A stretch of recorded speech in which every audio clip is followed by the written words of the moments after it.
plus 8 seconds.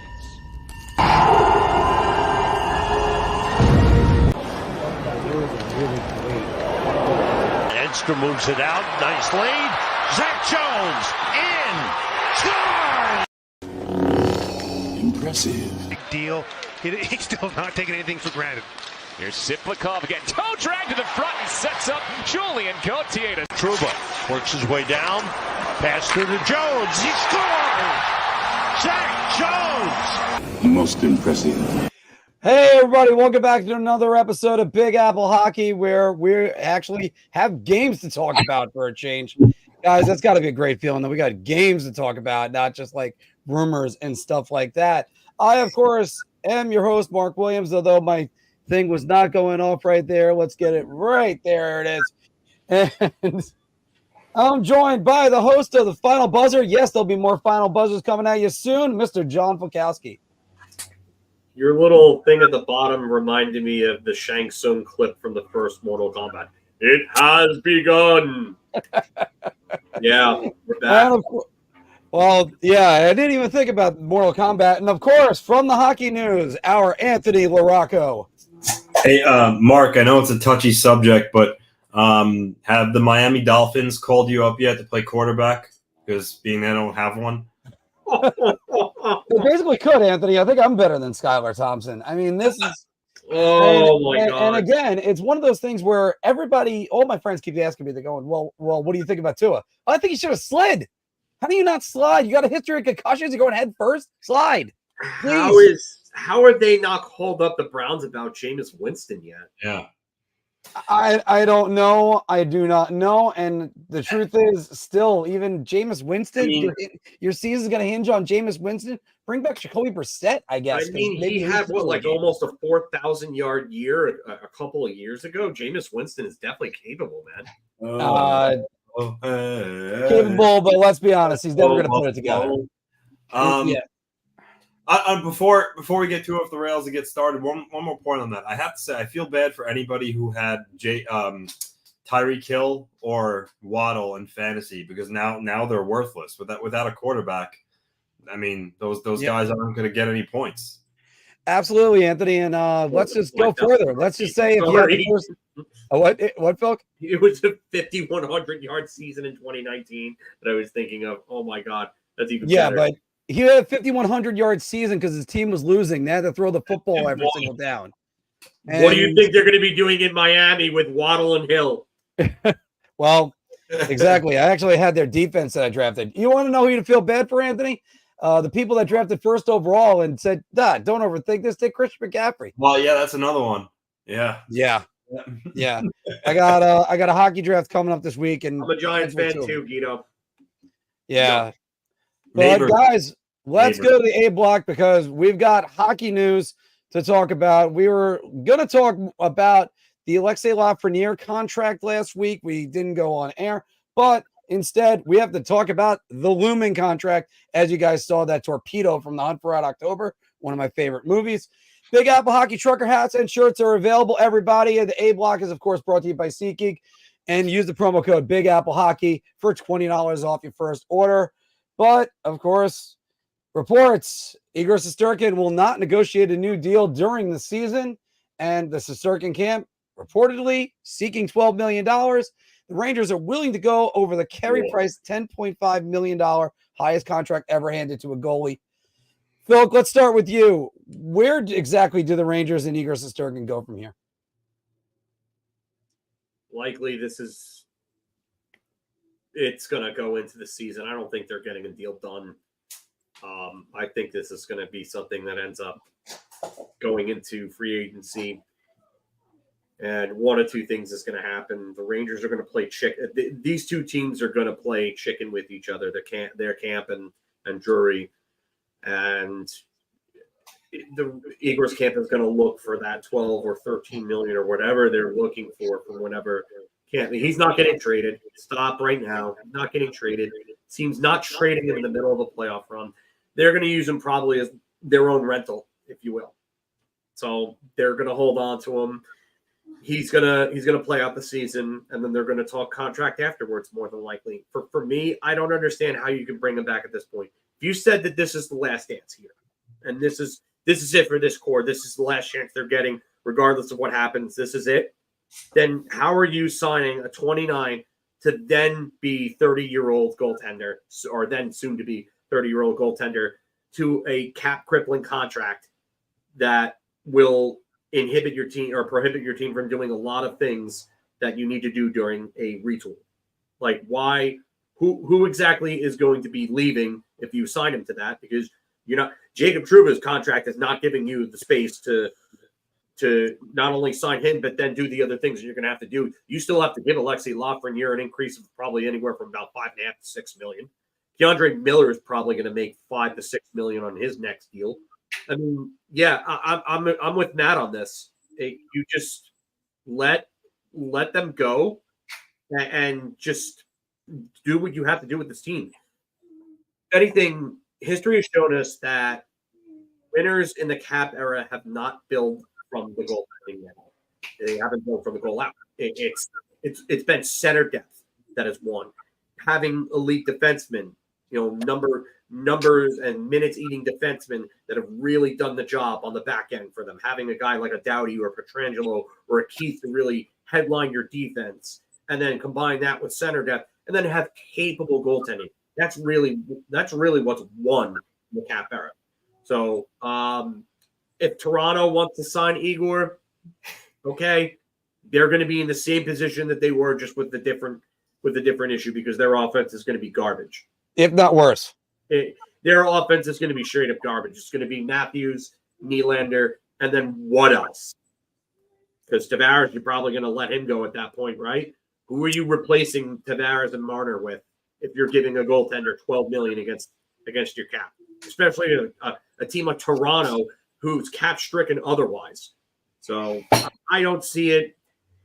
Realistically, what's going to happen is the Rangers and Igor's camp are going to play chicken in the offseason. And if Igor's camp can't get those numbers and they want to try to bluff with the Rangers, I think Drury's okay with possibly letting him go next offseason. I mean, they want to keep him, yes, but not at the price that he wants, and I can't blame them one bit. I'll just address this before I let you guys speak. Short-term contract's not happening. Yeah, he's not going to sign him. He's not going to sign him. He's not going to. It's not happening. So, but yeah, what do you guys think? But that's just my 2 cents. That's what I see happening. I'll get my thoughts out in a minute, but first I got to go to the man from the hockey news. Well, I mean, I share a lot of the same sentiments as Phil. I mean, I'll start with first the money ask. I mean, to be the highest pay, what was it? The report earlier for what's his name? Kosher, KO, the Twitter report about Phil Kosher. Yeah. He wants to be the highest paid Ranger or highest paid Ranger in franchise history. He's retweeting one of the big guys, though. I think it's LeBron. Asking for, $11.5-12 million. And, Phil could touch on this, and I kind of piggybacked on it when I tweeted about it. Like, who is he asking for that much more money than Connor Hellebuck, who's won 2 Vezina trophies and has been one of the top goalies in the league for the last few years? I mean, really, the guy Shesterkin had an unbelievable year when he won the Vezina. Unbelievable, no doubt about that. But his last 2 seasons, I referenced, his save percentage has been middling, 10th, 11th in the league. Like, a goalie, if you're gonna pay $12 million for a goalie, you better be first or second every single year. I'm sorry, but for that kind of coin, that's a lot of money. And I simply don't think he's that much better Hellebuck where he should earn that much more than him. I mean, even Saros, Vasilevsky makes 9.5, and I get these contracts are signed at a different time. But still, it's just too much for a goalie who only plays 55 games. I mean, Phil touched on this too in the past. Like, paying a positional player like Leon Draisaitl the money he gets makes sense. He's in the lineup every single night. A goaltender is not. And I think for him to ask for this much money, it handcuffs the Rangers, and it puts them in a position where it's like, what do they do? Do we let our franchise goaltender go, or do we cave to his demands? And I think that's what Chris Drury's battling with right now.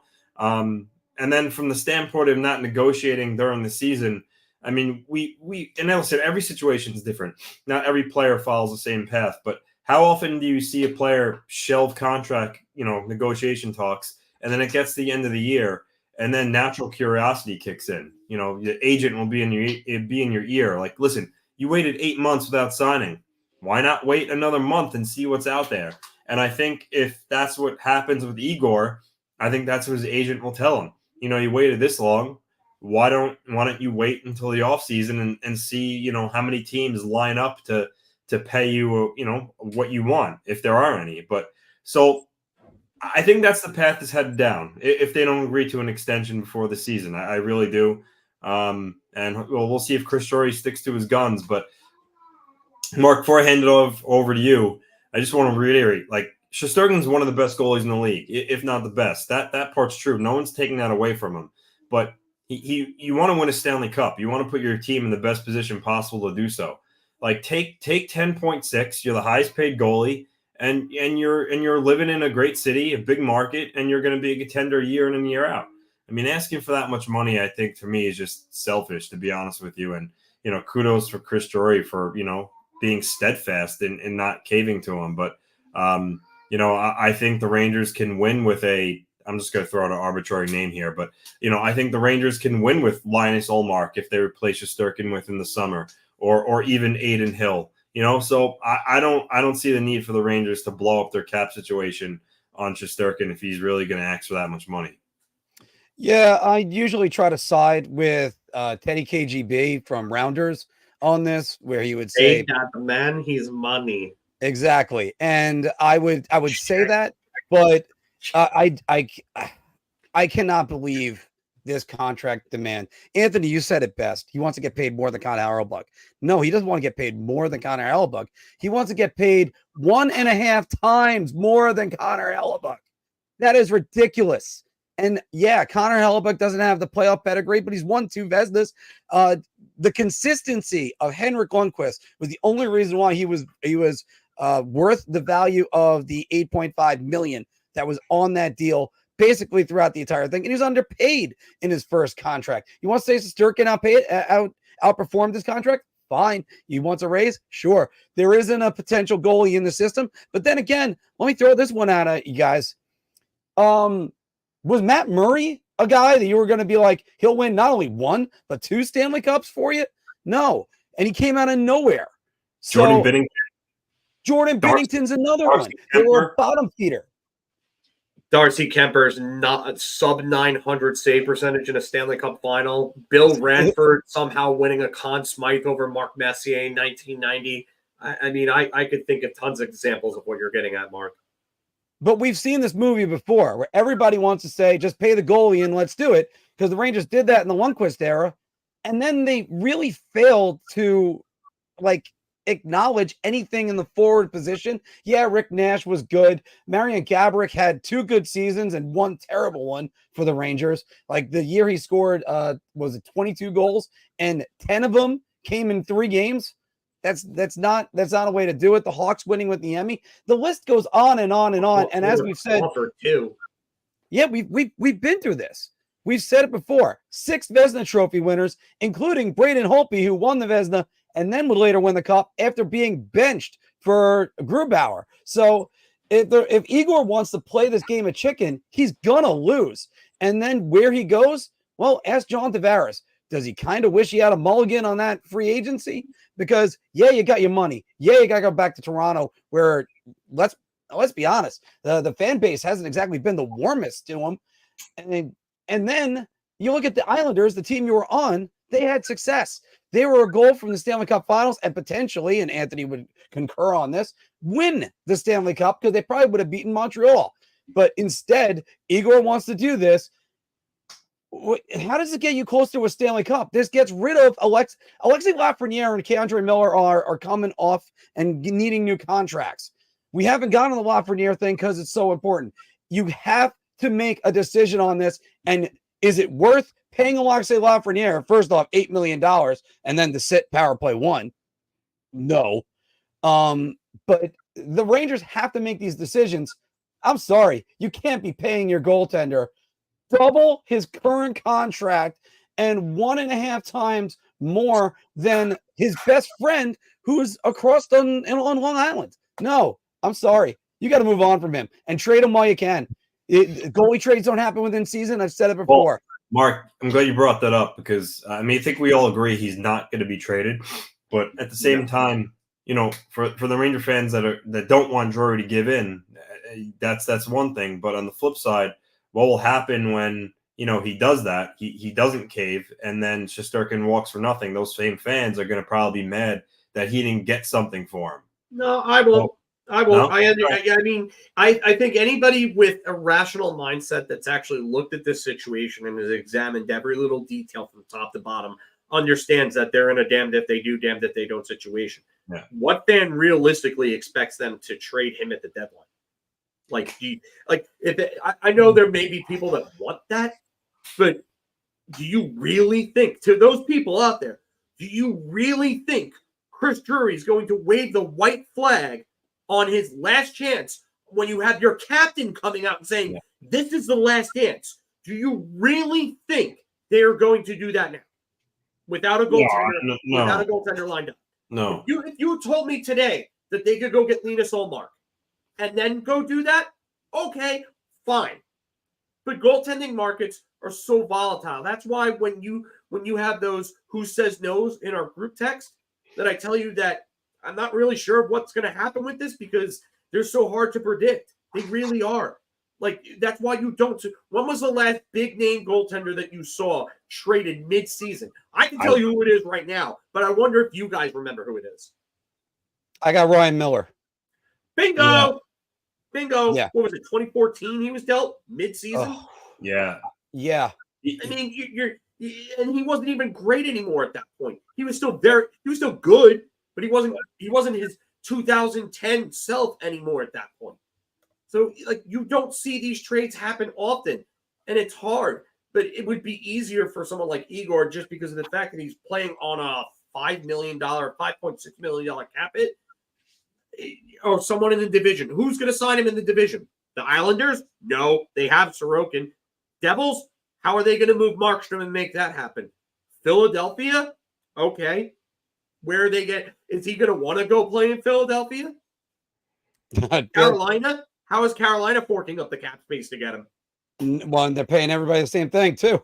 He's not playing in Columbus. He's not going to go play in a rebuilding team, especially in a team where people are leaving left and right because of that article that we talked about in The Athletic that came out where the anonymous players were like, there's nothing really to do here. We really don't care for the city all that much, so on. I mean, he's not going to Columbus. Maybe Toronto. But who else that could sign into that deal has the cap space and would be a viable destination for him to go? Can anyone think of teams? And look, I'll sit down. I'll try to come up with some locations for him at some point. But Phil, let me just go with you on this one because I always forget McKenna's first name from NHL Network. The radio it's which one? Mike McKenna. Mike McKenna. Okay, good. Because I always want to say Steve McKenna, but he was Steve McKenna was the guy that fought for the Rangers. Yeah.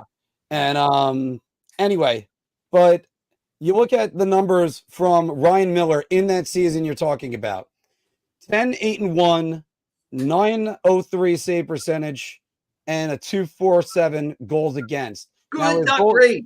That's good, not great. His save percentage was 20 points lower than it was in Buffalo. And even though his goals against improved by 0.3. The thing about it is when you're a goalie, if you're traded mid-season, you got to learn the defense. You got to learn where your shot's coming from. All of us think, just generically speaking, we just throw them in net, just stop the puck. That's not where it is. You got to know where the play is coming.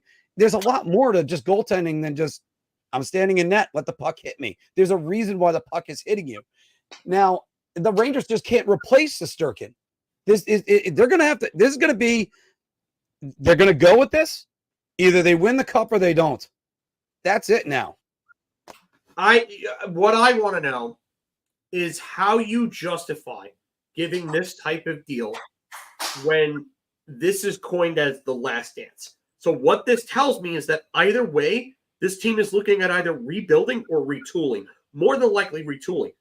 How do you shell out an 8-year deal with an AAV of $12 million plus to a goaltender that's 29 going on 30 at that time when you're going to retool? It makes zero sense to do. You're going to waste probably the first 2 to 3 years of that deal trying to get back to where you were. And then you have maybe 2 to 3 good years before he starts declining.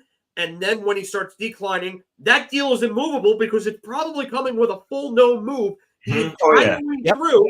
And now you have a $12 million goaltender that's either a backup or a third stringer, just like Henrik Lundqvist was at the end of his deal.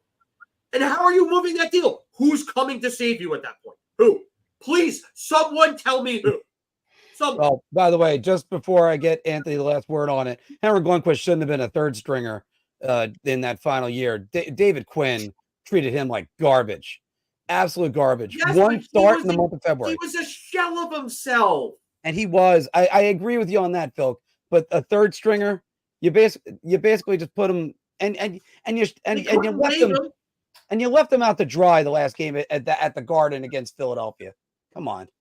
So, all right, Anthony, your last word on this. What do you think? Is Shesterkin going to test the market? I mean, if what they're saying is true, like if there's no deal before the season, by the time the season starts, then they're going to shelve negotiations.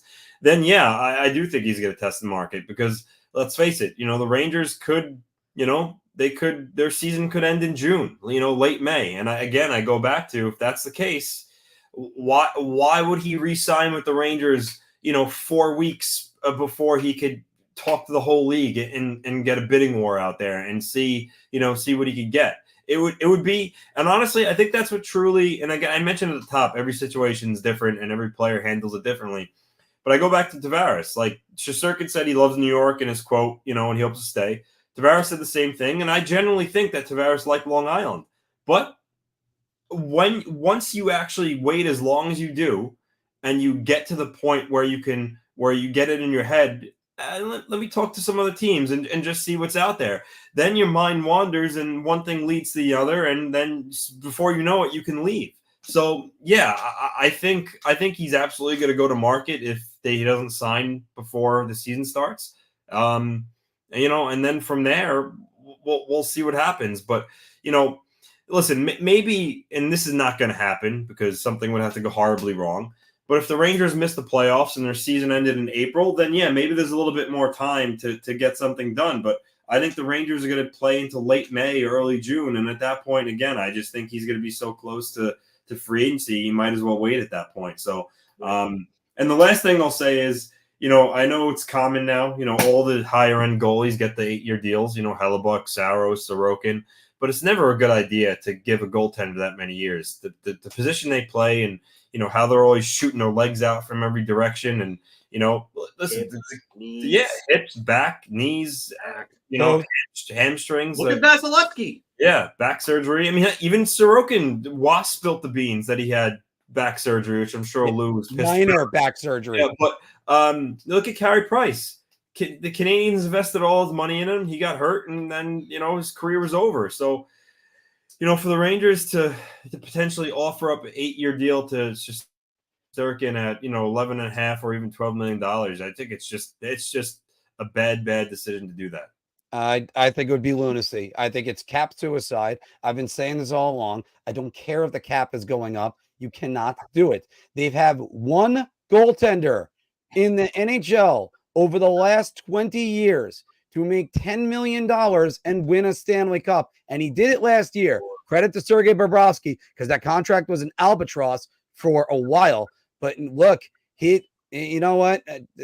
There's been more cases, far more cases of teams winning with lesser goalie talent. Cam Ward, J.S. Jaguar, I understand he won a Conn Smythe, but by the time he won it, he wasn't really the Conn Smythe trophy winner. Once they cracked out on those shoulder pads. Right, especially then. Then you have Chris Osgood. Chris Osgood is this Hall of Fame goaltender. You have, we can go on the list. There's far more of them than there are the Tim Thomases who won a Vezina and a Cup in the same season. I love this comment right here because I was talking about this with somebody. Someone randomly came into my mentions, a Panthers fan, and mentioned Bobrovsky.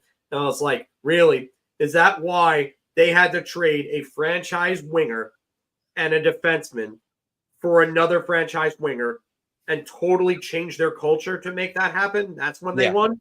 And is that why it took Bill Zito finding 3 reclamation projects in Reinhart, Forsling, and Verhaeghe, and having them make a total combined AAV of less than 14 million and producing to elite levels at their respective positions?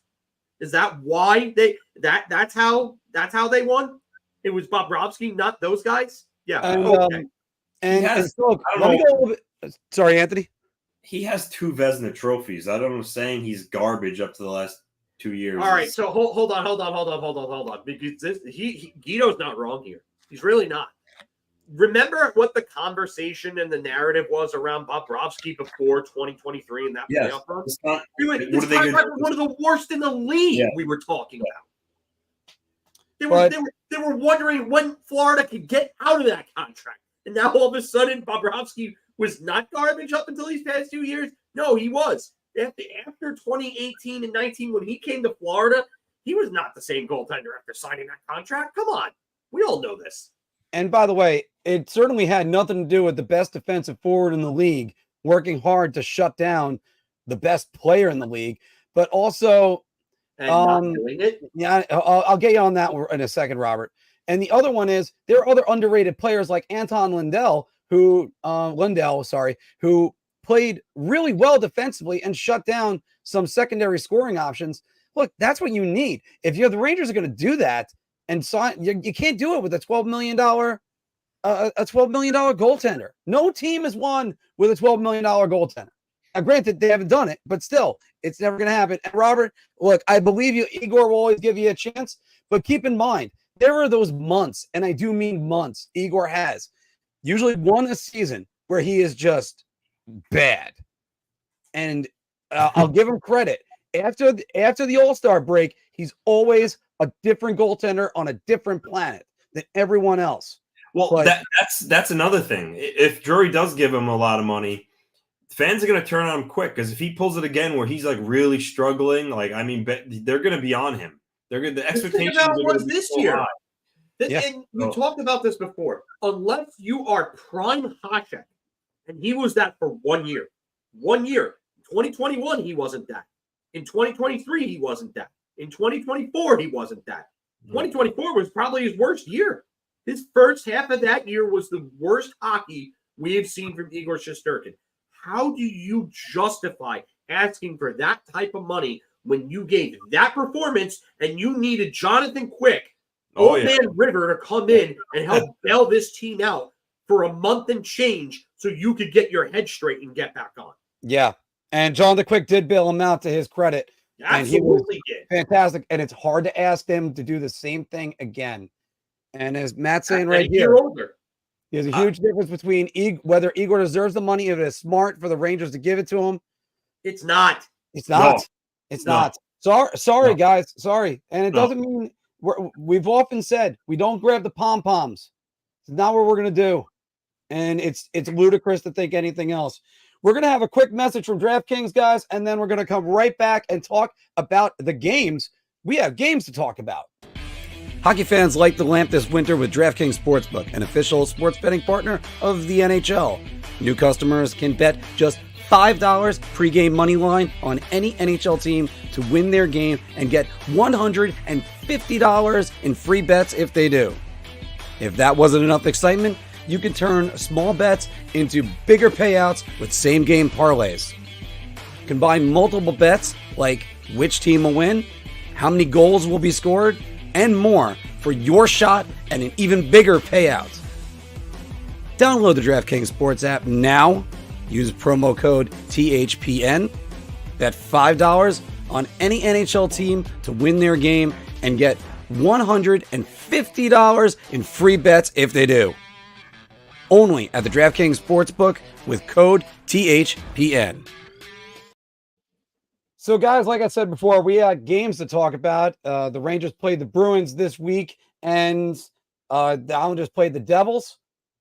And, of course, by the way, was there a preseason game at the Garden last night? Because it seemed like it might have been either mid-January or game one of a playoff series, the way they were starting to take some runs at each other. Certainly not game one of a playoff series with the way the third period went in the final 10 minutes. But let's go with this. Anthony, who impressed you this week? Because I think we might say the same name on one guy. Well, I mean, so far, the one game he played, I have to say Maxim Siplikov was good. That fake shot, like toe drag pass that he made on Julien Gautier's goal was a very heady play. Had everyone fooled. His speed was a little better than I thought it would be. He was good in the offensive zone, big body. So yeah, it's one game, but I liked what I saw, and I actually like that Patrick Waugh took a little bit of ownership because early in the game, Siplikov was on the penalty kill and he made a bad play, kind of whiffed. And afterwards, he's like, that's on me. He's like, he's never practiced the PK yet. He just decided to put him out there. So, good that he kind of took the onus off a young player just getting his feet wet in North America. But yeah, I mean, if Siplikov could be a decent, even just a decent, middle six player that can give you, 20 goals like that would be cake for the Islanders on that second line. So we'll see as he gets in more games, but I thought he was good. And then, I was happy to see because the chemistry between Barzal and Duclair. I think everyone assumed that Duclair was going to play on the top line with Horvat and Barzal. And the three of them looked like they gelled last night. So, if they could kind of develop that chemistry and keep that going, I mean, that's going to be a good top line for the Islanders, because years past, they've only had 2/3 of a top line, really, with Barzal, Horvat, and that third member revolving door of guys, Komarov and Fasching, and all these guys they've tried. They haven't had a player like Duclair who could skate and has skill as a third member of that line in quite some time. So I liked what I saw from them. On the Rangers side of it, while I didn't see him play, but Mancini's getting a lot of props. It's a guy that if you're a Ranger fan, keep your eye out on him. I'm sure unless something happens, I don't think he'll make the team, but I think at some point you could see him on the main roster. On the flip side, who I wasn't impressed with, Islanders goaltender Henrik Tikkanen. Clearly, he needs more. He needs some more time developing. He's a big goalie. I think he's like 6'8", so he's real big, but he needs some more time. I wasn't really impressed with him last night, but we say it every year. At least I do. Preseason, I think the main thing is you want to see how the young guys are performing.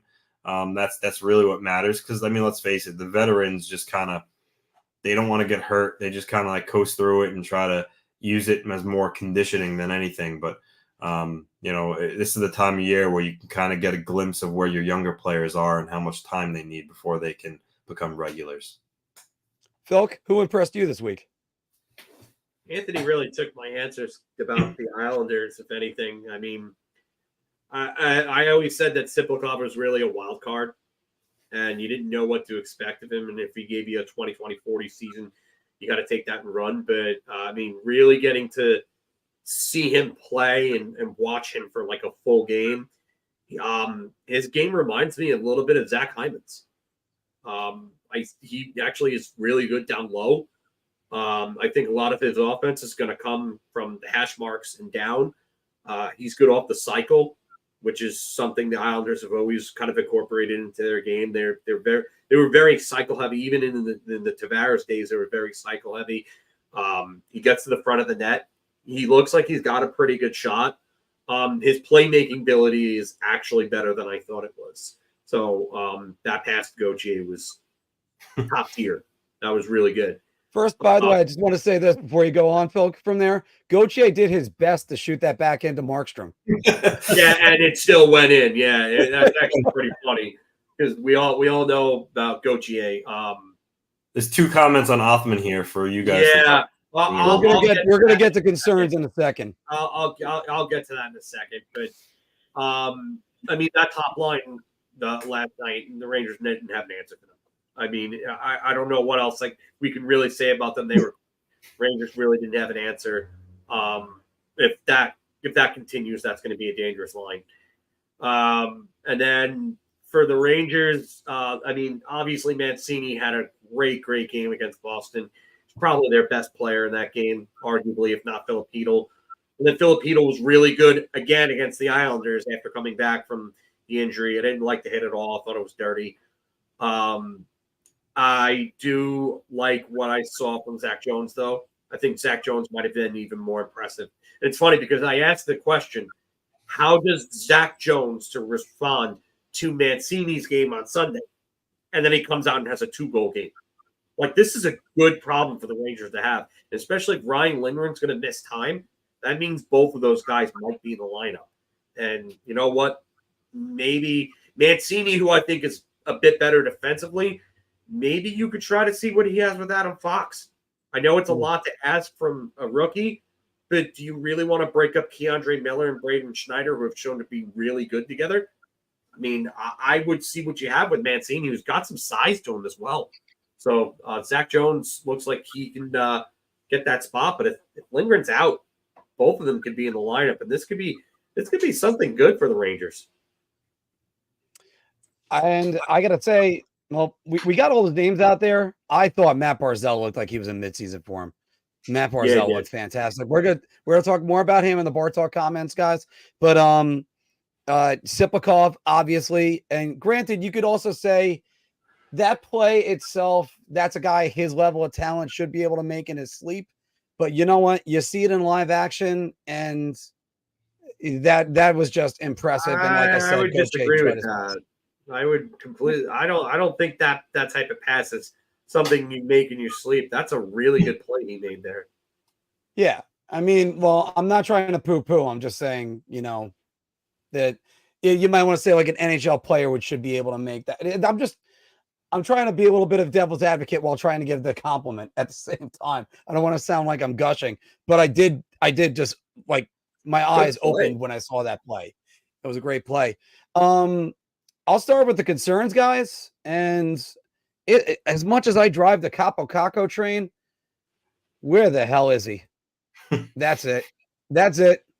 I've been saying this is a marriage that needs to end for Caco and the Rangers, and needs to go on. I need to silence my computer because it keeps going off. Idiots talking about golf tomorrow. And yeah, that's about it for that. Phil, go ahead. Answer John on that one. So I have concerns with a few players. Capo Caco is definitely one of them. I'm waiting for him to finally do something, and it just doesn't seem like it's there. So if this keeps up, he'll be gone by the deadline. Berard, I like the speed. I think he's a bit small, and I think he needs to add some muscle in order to stick at the NHL level, but I think there is the makings of a player there. I saw him get pushed off the puck a little too much for my liking. Othman, I love the physical play. I love the compete level. I don't love the offense. Where's the offense for him? He needs to be a little better. What I do, somebody that I actually was really impressed with in his one game, was also impressed in his rookie camp, and I forgot to say was in the impressions, was Adam Edstrom.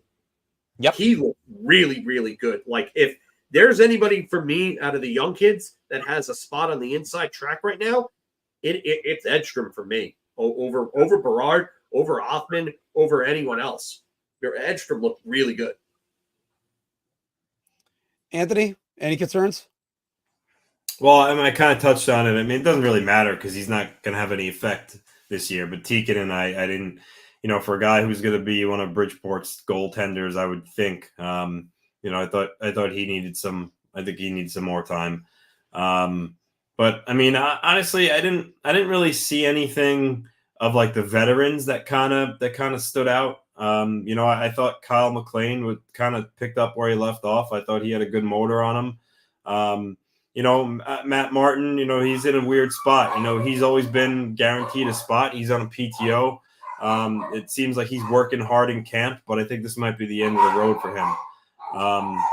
Other than that, I mean, I don't, I thought I didn't like the hit that Mayfield put on Hedel, but I will say after missing so much time with an ankle injury last year, and us saying like what's wrong with him. I thought he actually moved pretty well last night, so I was happy to see that because they need him to get his mobility back and be the Mayfield that he had been in the past.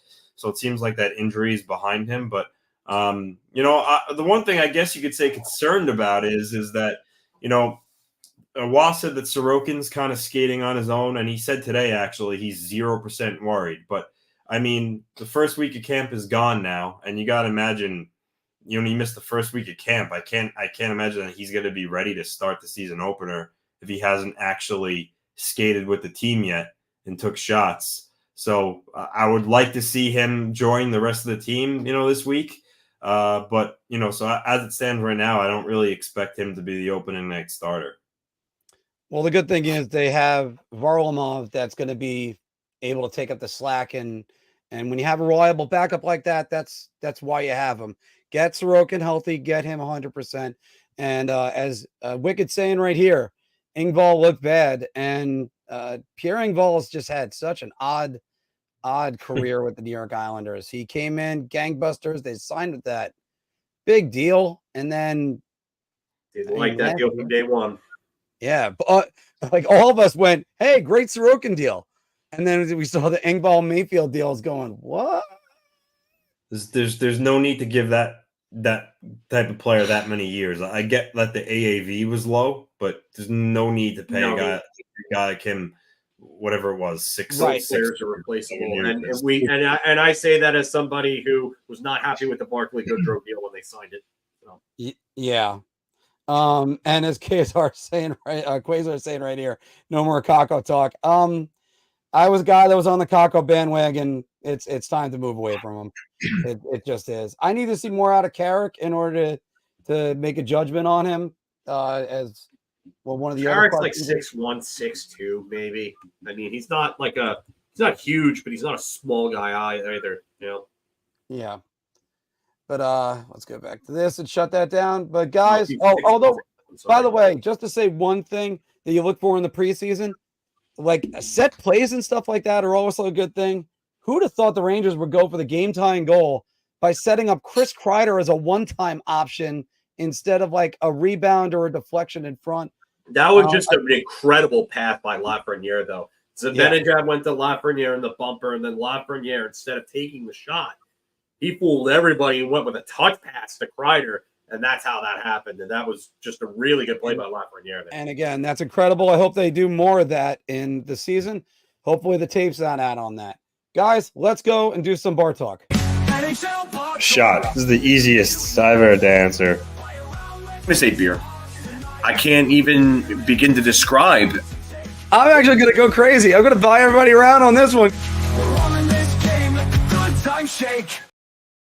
It's not the best jingle, but again, I like it right now. All right, guys, welcome back to NHL Bar Talk, where we are gauging our confidence on NHL topics based on our choice to drink. You're so confident that you're buying around, so I'll have a beer, or, oh, dear God, I need a shot.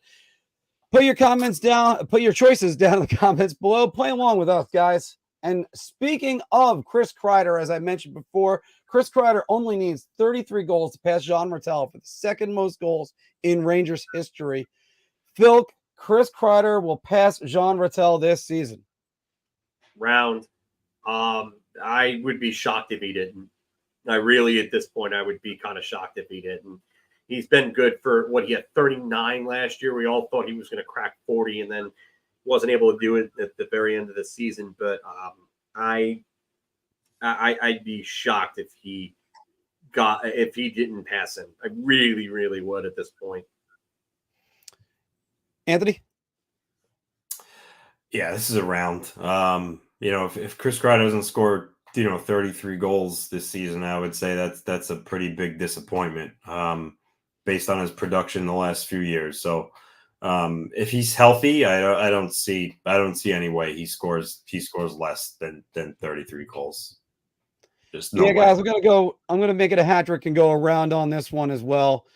I don't think they're trading him, and if they're not trading him, he's going to be their power play merchant right in front and just tap in pucks.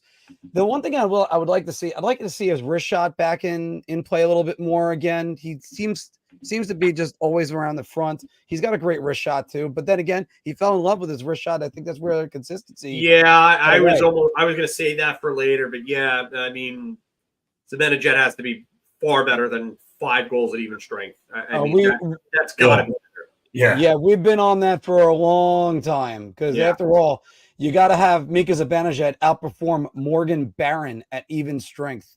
Yeah, so that's the dead horse that we've been beating for quite some time. I think it's decayed and rotten by now, but right. But let's go back to a guy we were talking about in the first segment, Matt Barzal, 80 points last year, most since his rookie season. He was a point per game playing 80 games last year, 80 points. Anthony, Matt Barzal will be over a point per game this season. Well, like you just said, he was a point per game last year with 80 and 80. I would like to think if he can get 80 and 80 with really just one other guy with Bo Horvat on his line, like we said earlier, I would think now that there's a skilled third member of that line, Duclair, on that top line, I would like to think that he could score over 80. So, whether it be 81, 82, 83, 84, 85, I mean, I do think he's going to be in that range. So, I'll say round. Phil? I'm going to go with round. I was teetering between beer and round. I think I'm going to go with round. One of the things that stands out to me about his year last year was the fact that he had 23 goals, which was a career high, but he did it on 9.6 shooting percentage, which was the second lowest mark in his career, only to 21-22, where he shot on a 9.3% and had 15 goals in 73 games. So I'd imagine that the shooting percentage is probably going to go up a little bit, which would help him. He shot a lot more last year than any other year in his career, though. 240 shots. You want to know what the second closest mark to that is? 179 in 2019. Barry Trotz. Wow, that's a low number. So that's a lot more shots. Like, for him to take that much more shots than normal, it's actually a good thing for the Islanders. It's a good thing for him.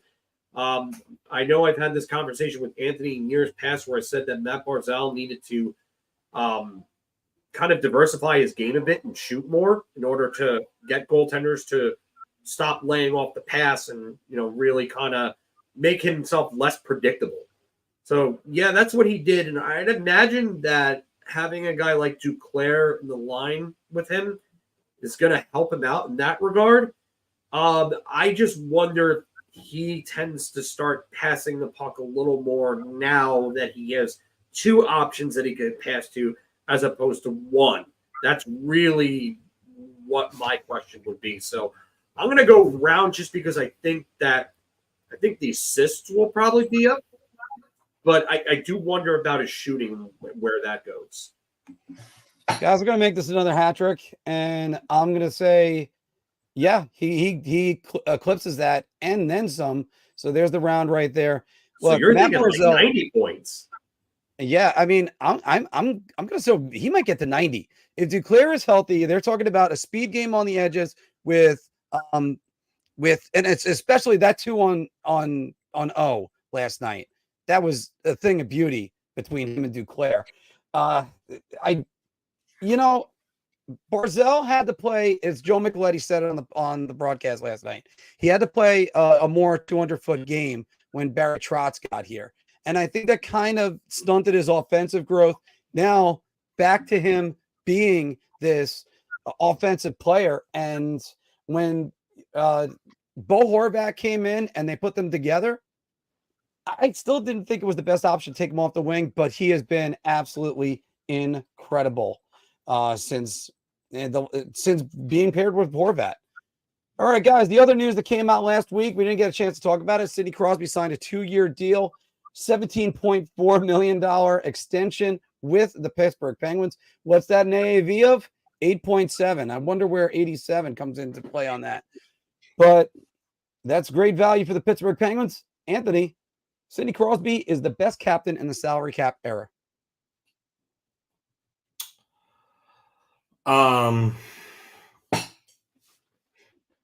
I mean,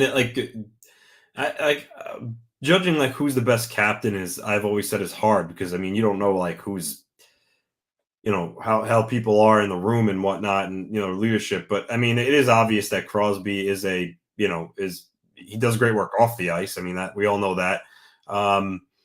But it's hard. But I mean, yeah, he's one of the best players to ever play. He's well respected. You know, clearly he sacrificed money for the greater good of the team in pretty much all of his contracts. So he's clearly unselfish, team first guy. So I mean, some of those qualities would go into making somebody a good captain. But I mean, there's so many other guys you could point to that were. I mean, Zdeno Chara was a fantastic captain and leader for a long time. So like, it's hard. But I'll say Beer. And that's not taking anything away from Crosby. I think he's a great person. He's a phenomenal hockey player. Great ambassador for the sport. But it's just, you know, it's hard for me to say who's the best captain because I mean we're not in the locker room and you know we don't know, you know, how these guys are you know, behind closed doors. So I'll just say Beer. Phil? I'm actually going to go round. Not only like is everything you said absolutely correct. I mean, I literally can't argue any of that. But you got to remember, this guy was pegged to be the face of the league when he was playing in Rimouski as a teenager. Yeah. And he had the weight of an entire sport and an entire industry on his shoulders. And he performed to expectations. Not only did he perform to expectations, he exceeded them. And he did it with flying colors. I mean, this guy's been the face of the league up until, I mean, I would say the last few years where Connor McDavid has really kind of just blown everybody away because he's probably going to go down as one of the top 5 best players of all time himself. But Sidney Crosby has been the face of the league. We've told what has been the big argument over the last 15 to 20 years? Crosby versus Ovechkin. And I mean, ESPN has really kind of led with that with their hockey talk. You know, major publications have talked about that for years. But Crosby's been the face of the league. He's won 3 Stanley Cups. He's won 2 Conn Smythes. He's won 2 Olympic gold medals, in which I believe he was the captain for both of those teams for. I mean, he's taken so much. He's left so much money on the table to build a winner in Pittsburgh. And to me, that exemplifies what it means to be a captain. Igor Shesterkin, you probably should take some notes here, my man. Like your ego, if your ego needs to be stroked this badly, then maybe you don't care as much about winning as you claim to do. So, I mean, I'm just going to say this right now. Crosby, and you know what? You could talk about his antics and all that other stuff. But, I mean, he's grown up over time. He still does some things every now and then that'll piss you off. And then, you know what? That's what happens in hockey. Games get chippy. Players slash, hook, and hack at each other. It happens. Guys have been taking runs at Crosby since he was playing at Shattuck St. Mary's. Yeah. Just remember that. That's like 22, 23 years ago we're talking about now. So I'd say he's the best. He's one of the best captains of all time. Yeah, hands down with that. And I'm going to buy around on this one as well, guys. Look, he could have taken a lot more money from the Pittsburgh Penguins. He could have bled that team dry if he wanted to. But he made sure he took less money to make sure that Malkin got paid, that like Tang got paid, that there was payroll flexibility. Sure. By the way, one reason why he's able to do that is for the endorsements. So he knows he has money coming to him on the back end. So let's not make him sound like he's Mother Teresa completely. But the ability of him on the team to say, look, I want to make sure the team is competitive. I'll take what my market value is. And 8.7 just happens to be his jersey number. That really helps. I mean, if he picked like 19, he probably wouldn't be so generous with his salary.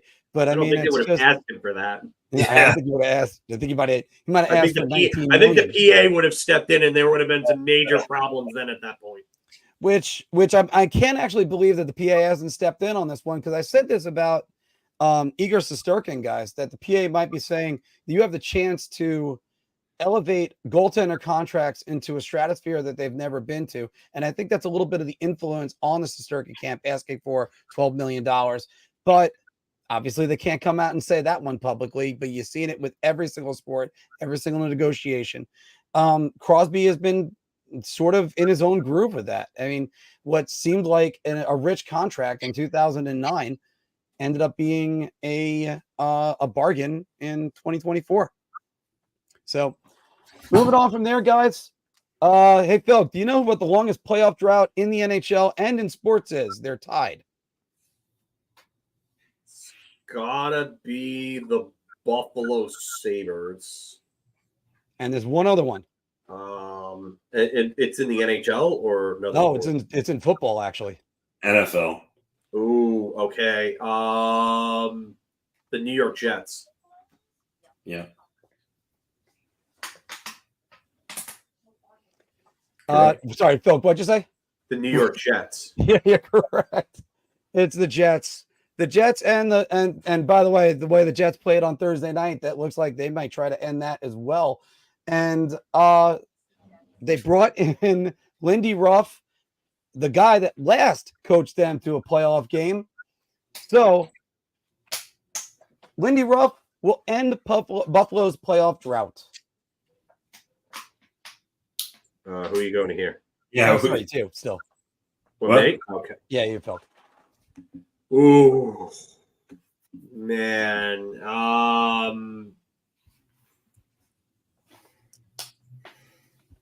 I would imagine that Tage Thompson has to have a massive rebound season. I don't know if he's going to have another year like he did in 2023, where he had almost 100 points. But there are a lot of guys on that team that have to rebound big time. Peyton Krebs, like, they're coming up to a point where they're going to have to decide whether or not they want to stay with him, whether or not he's worth anything. I mean, they bring in guys like Sam Lafferty and Nick Aube-Kubel to help out. You know, JJ Peterkin, Jack Quinn look like they're ready to break out. Dylan Cousins needs to rebound. Jason Zucker is not a bad addition. Alex Tuck is a good player, but losing Jeff Skinner, definitely a loss for them, but their defense is kind of an up and down type thing. I'm going to say beer. I'm not 110% convinced that he's the guy, but the talent is there that they could get the job done. So I don't know. I'm up in the air on this. Anthony, what do you think? I'm actually going to say shot, because first I'm going to look at the Atlantic. Obviously, they're not better than Florida. They're not better than Toronto. They're not better than Tampa Bay. Likely not better than Boston. So I don't see them knocking any of those teams out of a top 3 spot. And then as far as the wild card goes, I mean, Detroit are probably going to be right there too. Yeah, Detroit will be battling. I mean, same teams you say every year. Detroit battling Ottawa, and the Metro. You know, you're going to have the Rangers, the Hurricanes, and the Devils probably at the top of the division. You know, maybe the Islanders battle for the 3rd spot, but even some of those teams that don't get a top 3 spot, let's just say the Islanders. So the Islanders are a better team than Buffalo, and I don't see a path for them to get in. So maybe another year, I might have a different answer depending on how this year goes, but I don't see it occurring for them. I'm going to go shot on this one as well, guys. I do think that Lindy Ruff is probably the right guy to do it. There's a lot of sort of turn back the clock kind of hires. This is one of them. Ruff, who was I think he was there like 15 years. It was the top of my head. That's a long time to be in one spot. And let's just hope that the players understand who the guy that last led Buffalo to a Stanley Cup Finals and even that to a conference finals. And a lot of their success came from him behind the bench. So you got to believe that there's some magic in there. The hard part is, though, you look at the other teams around the league. Detroit was 1 goal away, literally one John Tortorella misunderstanding from making the playoffs. And there's other teams around the league. Buffalo has to get it together. That's one thing they need to do. Monday night, guys, Utah played their first ever game, and it was a preseason game. Let's be honest about that when we go to it in a couple weeks. At the Delta Center versus the LA Kings, they won 3-2, and with Clayton Keller winning the game in overtime. Anthony, Clayton Keller is the most underrated player in the NHL.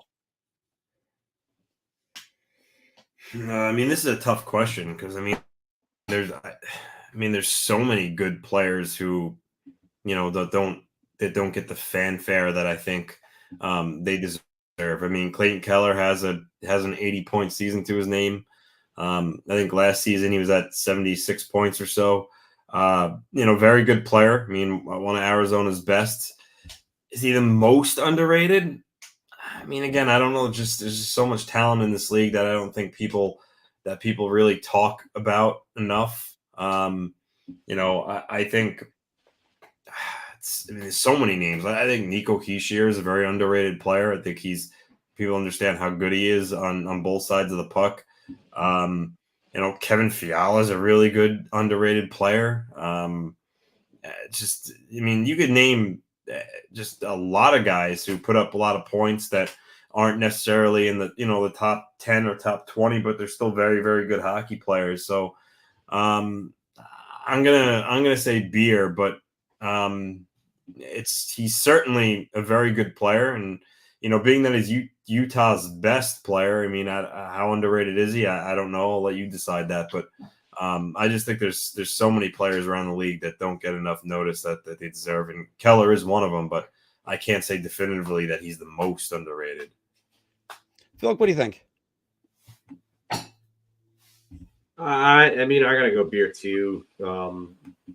I can think of a few guys that really don't get any recognition that they should. Like Brandon Hagel, somebody who's extremely underrated. Adrian Kempe had a 40-goal year a couple of years back. Nobody really talks about him. Gustav Nyquist at 75 points last year, career year, at age 34. He's really, really good. We really don't talk about him enough. Obviously, Kevin Fiala, this guy who's been around a point per game over his last few years. He's really good. Nobody talks about him. Jordan Kyrou in St. Louis, I don't think gets enough attention. I think he's really good. Robert Thomas is another one on that team that doesn't get enough attention as one of the better two-way players in the league. Drake Batherson's really become a player in Ottawa. Kyle Connor may be one of the most overlooked superstars in the entire league because of where he plays and how little media attention that Winnipeg seems to get outside of Connor Hellebuck and his greatness. Maybe on a lower level, but a very underrated player that doesn't get enough love is Oliver Bjorkstrand in Seattle. Turned himself into a real good player. Igor Sharangovich had 31 goals last year. And he's really coming into his own. Philip Kurashev in Chicago. He's like a Swiss Army knife. He does everything. So, I would say Rupe Hintz is still underrated. I think of him as a guy that's on the cusp of being one of those star level players. I think that in Dallas they talk about him a lot, but around the league, I don't think he gets the recognition that he deserves. I think that was gone after he outscored Connor McDavid 2 years ago in the playoffs. I think people started really noticing him as the player that he is. And then look, he was out for a while especially the playoffs last year. So I do think I think you guys got a point. I'm going to have to go with Beer on this one, obviously. But look, Clayton Keller does not get enough recognition, and part of it had to do with he was playing on the Coyotes, and the Coyotes there were too many punchlines about them for too long, and so that got away from that one. Hey, Anthony, quick question. Well, Josh Allen will win the MVP award. Let's go Buffalo, baby. I snuck that in there. All right, yeah. So I got a round from you on that one. Anytime I plug Josh Allen and the Buffalo Bills, I'll well, as I've told everybody, the NFL season is more than 3 weeks. There's plenty of times. I still remember. I remember when the Saints were 6-0 and they failed to make the playoffs. I will say, everyone was saying with Diggs gone, what is he going to do? What is he going to do? And I think he's got a 7-0 touchdown to interception ratio right now. He's spreading the ball around. He's running like he's. You know what? The one thing that really impressed me about Josh Allen, I think a lot of people, is he's so big, but yet he runs just like Lamar Jackson and Pat Mahomes, who are smaller, more agile guys, and that's just scary. I mean, he for a guy his size, he shouldn't be as good of a runner as he is, and he certainly proves that he's the best quarterback in that league draft. Neighbors for offensive rookie of the year. Now, baby. He's right now. He's phenomenal. Stud. Well, I think one thing is, Anthony, when you remove like an elite receiver like a Stephon Diggs, it opens up the quarterback's eyes. He has to use the entire field, and he has to distribute. One guy that did that very well 2 seasons ago, not as much last season, was Trevor Zegras. Trevor Zegras only 15 points in 31 games last year. Trevor Zegras will be traded by the deadline, Mr. Filkowski.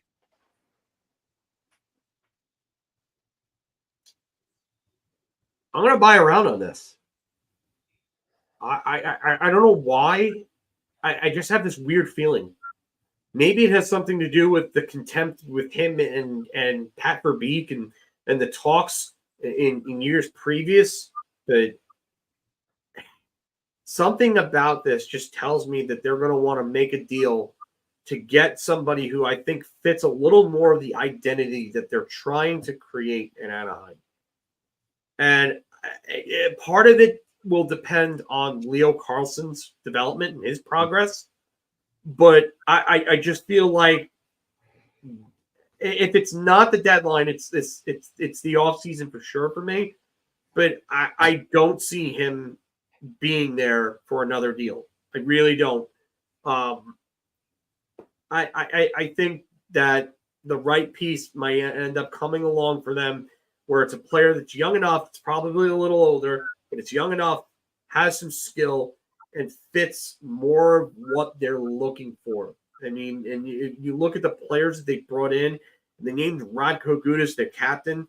I mean, it looks like they really want a bigger, more physical, and more of a sandpaper identity to that team.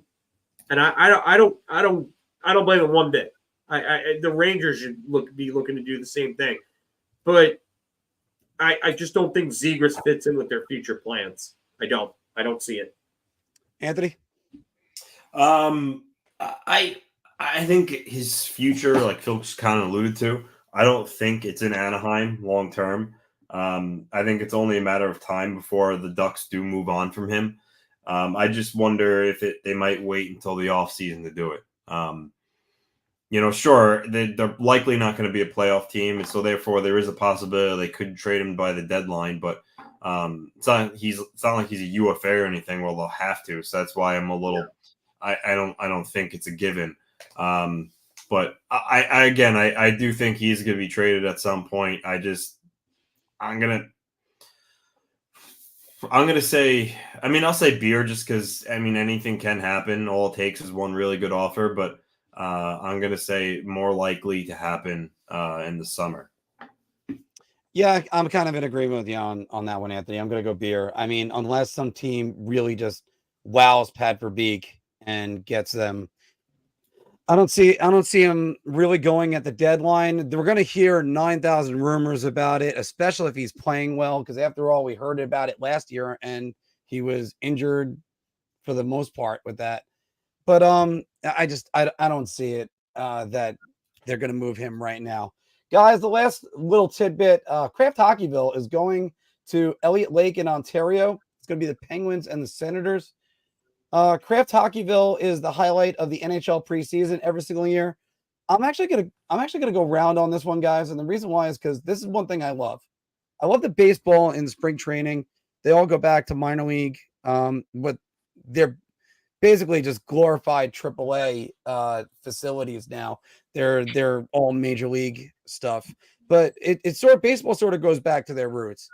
This is hockey even going further back to their roots, going to small towns, going to small rinks, and they're hosting an NHL preseason game.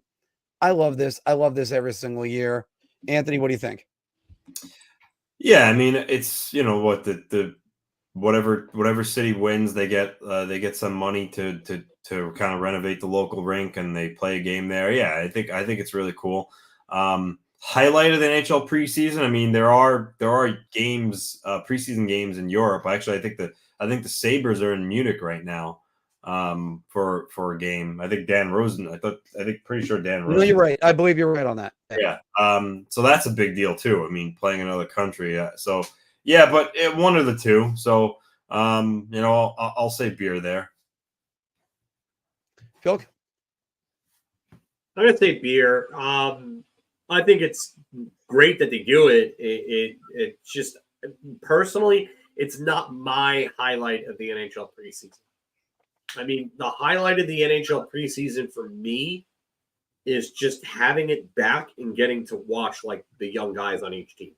Yeah. Like especially your own young players, like your own team's young players. The international stuff is cool too. I do like that. I mean, it was pretty cool seeing the Coyotes and the Kings last year in Australia and seeing Logan Cooley pull off a crazy spinorama and move goal. I mean, I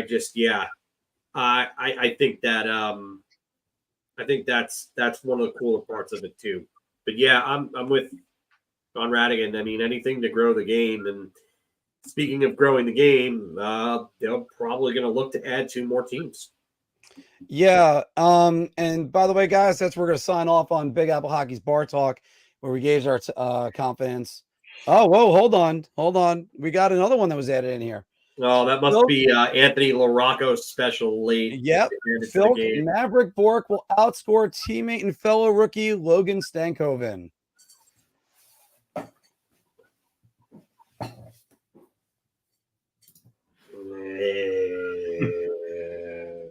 I'm kind of leaning towards shot. I'm only going to say beer here just because you never know what could happen. Bork had such a great year in the AHL last year. I think he had like 70-plus points. Yeah. And Stankoven looked to be the part in the playoffs, and he was a key contributor for Dallas. He really was. He was really good for them. Stankoven is still a rookie.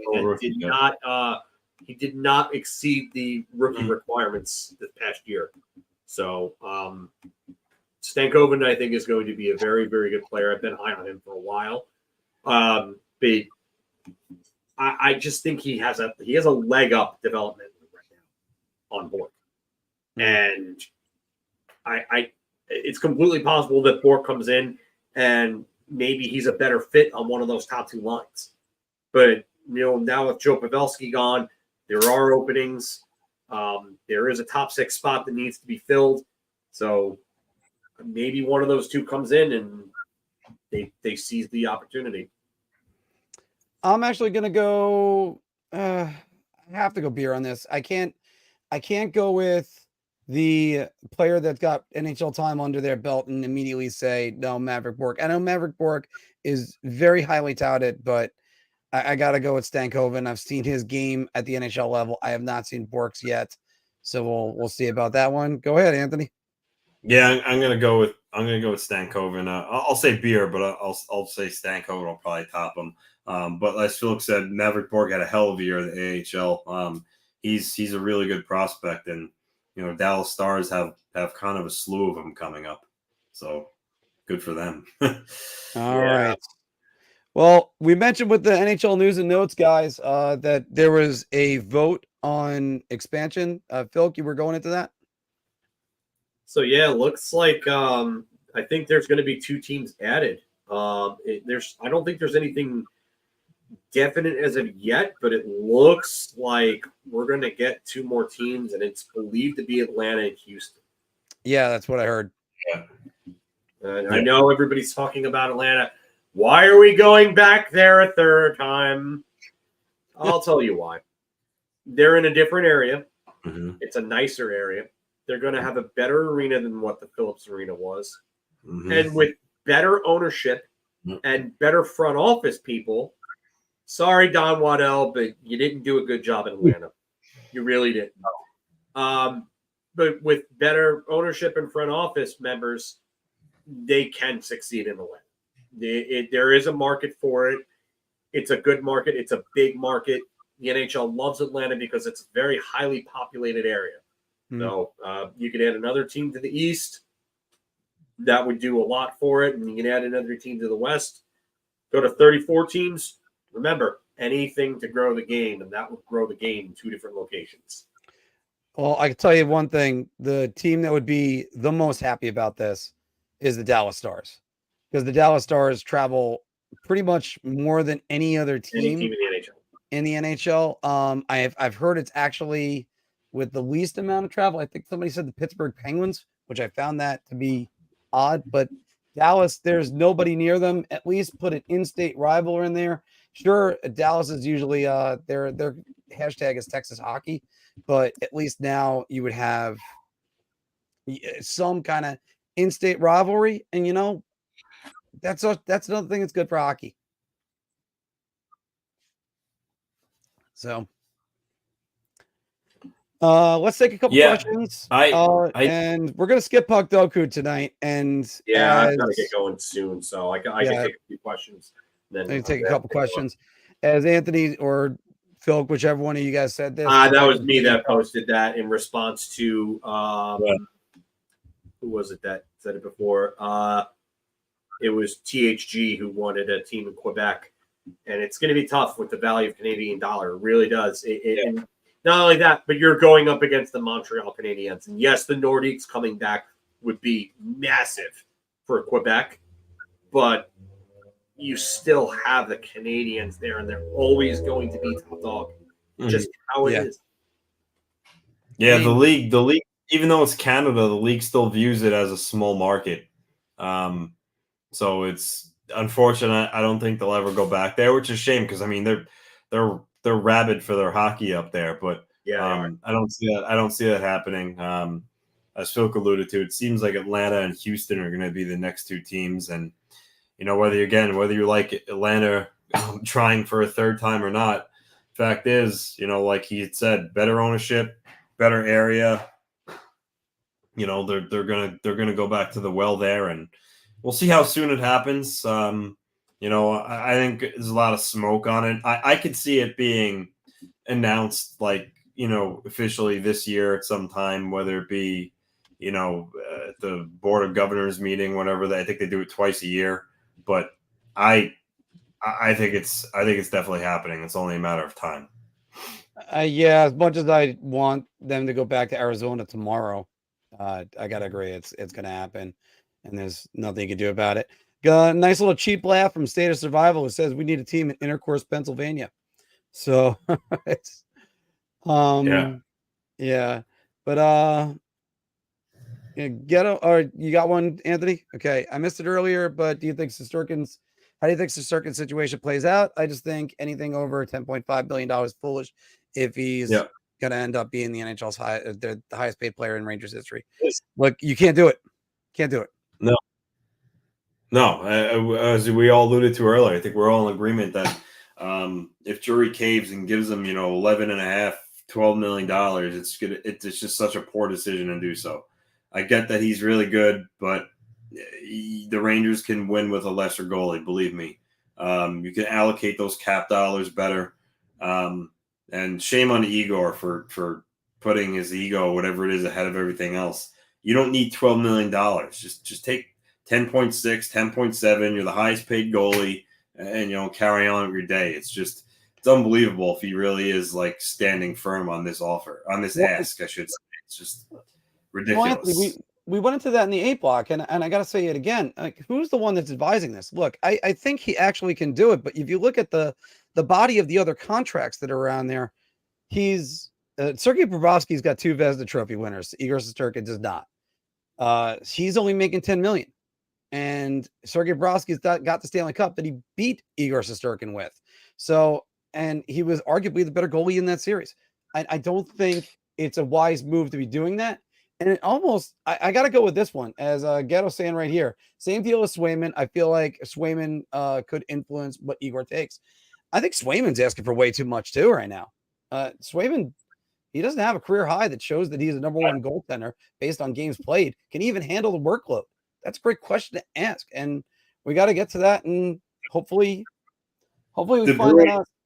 The Bruins need to get him signed, though. That was really foolish of them to trade Ullmark before you had Swayman signed, because now Swayman has all the leverage. He has all the leverage, and I think Swayman wants around $8.5 million, and Boston is dragging their feet on it, which I don't know why. I think that's fair. I mean, that's like Hellebuck money, Sorokin money. I think that's more than fair for Swayman. So, but the Bruins need him. I mean, right now the Bruins goalie is what, Jonas Korpisalo. I mean, that's just simply not good enough. So you can't have your franchise held hostage by bad deal. Yeah, bad asset management by the Boston Bruins there. I don't know what Sweeney was doing with that. To answer this question, it's Igor by far. But I mean, the problem is that, just like we were talking about before, you don't see the days anymore of 65 to 75 games played goaltenders anymore. It's just not that way. I mean, teams are far stricter, on load management for goaltenders. They are. It's just a matter of fact. And you don't see the Henrik Lundqvists and Martin Brodeurs playing 70-plus games anymore. It's just not the case. So Leon Draisaitl being in the lineup for an upwards of 80 to 82 games, it's probably a little more bang for the buck in terms of the contract. But if you ask who's more valuable to the team, it's Igor, because he's the franchise goaltender. And then, John, this is the question we asked before, that I specifically asked. Who is going to be able to give him that contract, maybe outside of Toronto, and that he would actually want to go to? Chicago could throw that out there, but is he going to want to go to a rebuilding team in Chicago? I don't see it. San Jose can do it, but you think he wants to go to San Jose? I don't think he's going to Seattle either. And Seattle, by the way, right now is over the salary cap. Yeah, and Seattle couldn't afford to do it. Not only that, but Seattle's not the greatest place to live. If you don't want to live in London where it rains constantly, you wouldn't want to live in Seattle where it also rains constantly. I mean, just in general to this, I mean, they call July 1st the silly season. They don't call it silly season for no reason. So if he did go to market, I mean, some team would offer him something dumb. I mean, that I'm confident of. Which team that is, I don't know. But is it going to be a team that's going to be able to say, hey, you know what, come in, you're going to have a chance to win a cup. We have a good team, and it's also a good place to live. Yeah, all that. And never mind that. We're focusing on just good place to live, a good Russian community, because I think that's going to be important to Igor as well. I think so. Yeah, you know what? I do think that's a good point. You know what? The Russians tend to want to live in communities where there's a high Russian contingent. Like Panarin wanted to come to New York because New York, there's a big contingency of Russian people in New York. Like, you could go to Brighton Beach and you're in a completely Russian area. It's one of the most highly populated Russian areas in all the United States. So we got only a couple more minutes, guys, but let me go with 2 questions. Like 5 more minutes, maybe. Right. Let me go with 2 questions from Tommy. Let's go rapid fire real quick. Anthony, are the Rangers a playoff team without Igor? Who's their goalie? See, that's a great question too. We're not really going to get somebody else. I do think too open-ended a question. I do think yes. I do think they can still be a playoff team without Igor. I think a lesser goalie can get them there. So I'll say yes there. Phil? Yes. Yeah, I don't think you go from President's Trophy out of the playoffs just because the goaltender is there. But okay, and is he going to go to Columbus? That's what we were talking about. I don't think he's going to Columbus. He's not going to go to Columbus. And look, the one dumb owner thing is a real thing, and we all know that's to be the case. And Anthony talked about it with us today. Imagine if Utah, who's they only have $9 million available, so even with the cap going up, they wouldn't want to go live there though. Yeah, that's a great question. Like, and look, you know what? Like, aside from cap space, because I know obviously that's the biggest thing, but just if you put that aside for a second, like if Vegas was somehow able to make the cap space no state income tax and people love playing in Vegas, and that's certainly a Vegas type thing to do, right? I mean, they're always about the glitz and offering all these guys, getting all these guys, landing guys through trade, offering big money. Would he go to the bright lights of Vegas if they were able to afford him? This is something I could see. That's something I could see. If they could get rid of Nurse somehow, I could see Edmonton throwing the money at him. But even at that, they got to pay Evan Bouchard. Yeah, they got to pay Evan Bouchard now like $11 million. Supposedly, that's what he's looking for. Yeah, that's going to be ridiculous. Bouchard right now is making 3.9. Let's say he gets the Adam Fox contract that puts him 8.5, and it's just. No, it's I wouldn't do it if I'm Edmonton. That Nurse contract, guys, man, that Nurse contract, it's $9.25 million, and it's got 6 more years on it. So I mean, but I think that includes this year. So 2030, yikes, that's rough. That is very, very rough, and nobody's going to want to take that contract off. I mean, even the Rangers, you look at it and go, Jacob Trouba comes off. There goes $8 million. That $8 million is already sort of allocated to Lafreniere and Miller. That's why I keep telling people, for the people who just say, give him whatever he wants. You do realize that you have 2 other players, young players that are under team control that are going to need pretty big raises, right? Yes. And that's what Tommy's saying right here. The problem is the Rangers are saddled with some big contracts. And look, I've said this before. The Chris Kreider contract is an absolute bargain. But as soon as they pay Alexei Lafreniere the money, you have to trade Chris Kreider because you can't pay a guy more money than Chris Kreider. We're talking about Chandler Stevenson, who has a Stanley Cup, and not Igor Shesterkin. That's apples to oranges, man. Come on.